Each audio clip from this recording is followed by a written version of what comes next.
पुढे आता एवढं मोठं तुम्ही आज सगळ्यांनी आता पाहिलंय. आता अविनाश एवढं सुंदर सूत्रसंचालन करतोय, माधव पट्टीचा वक्ता आहे, डॉक्टर वीरभद्र हिमगिरे वक्ता नसला तरी कार्यकर्ता आहे पक्का. आमच्याकडं राजकारणामध्ये रामराव आहेत, व्यंकटराव आहेत, माधवराव आहेत, डॉक्टर हिमगिरे आहेत, आमदारी डॉक्टर आहेत, किंबहुना मुख्यच्या सगळ्या चळवळीची सूत्र डॉक्टरांच्याच हातात आहेत. One has to agree. पण ही यांची गुणवत्ता आहे, प्रत्येकात गुणवत्ता दडलेली आहे म्हणून ह्या गोष्टी शक्य आहेत.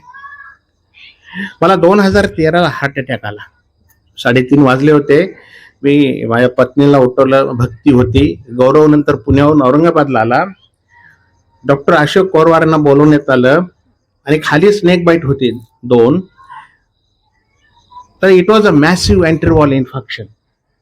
त्या काळात आमच्याकडे डिफिब्रिलेटर नव्हतं, काही नव्हतं अच्युत. तर आय वॉज थ्रम्बोलाइज. आपण आज ज्या सोफा सेटवर बसला होतात, ही थ्रम्बोलाइज्ड मी. आमची दोघांची चर्चा होताना नशीब मला व्हेंट्रिक्युलर फिब्रिलेशन झालं नाही.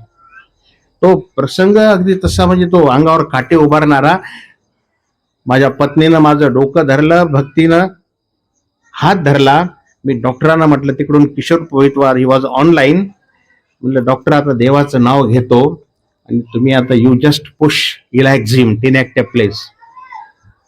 त्यांनी धाडसानं ते दिलं मला. Then my life was saved. मग तुम्ही सगळेच माझ्यासोबत, आमचे सगळे डॉक्टर, नांदेडहून पुढे कमल नयन, मग तिथं अजित भागवतांनी माझी अँजिओप्लास्टी केली.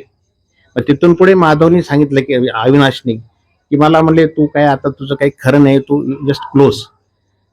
पण माझा स्वभाव तसा नाहीये, संकटाची शिडी करणं, म्हणून मी कार्डिओलॉजीमध्ये काम करायला लागलो. आता त्यावेळेस डॉक्टर कोरवार जर कदाचित मुख्यमध्ये नसले असते तर कदाचित चित्र वेगळं राहिलं असतं. आम्ही दोघंच फिजिशियन होतो, आज तिसराही फिजिशियन आहे इथं. आणि सुदैवानं ते इलॅक्झिम नवीन आलं होतं आणि ते मुखेडमध्ये उपलब्ध होतं. नंतर जर एकदा का एलव्ही डिस्फंक्शन झालं तर माणूस किती दिवस जगतो ते तुम्हालाही माहिती आहे.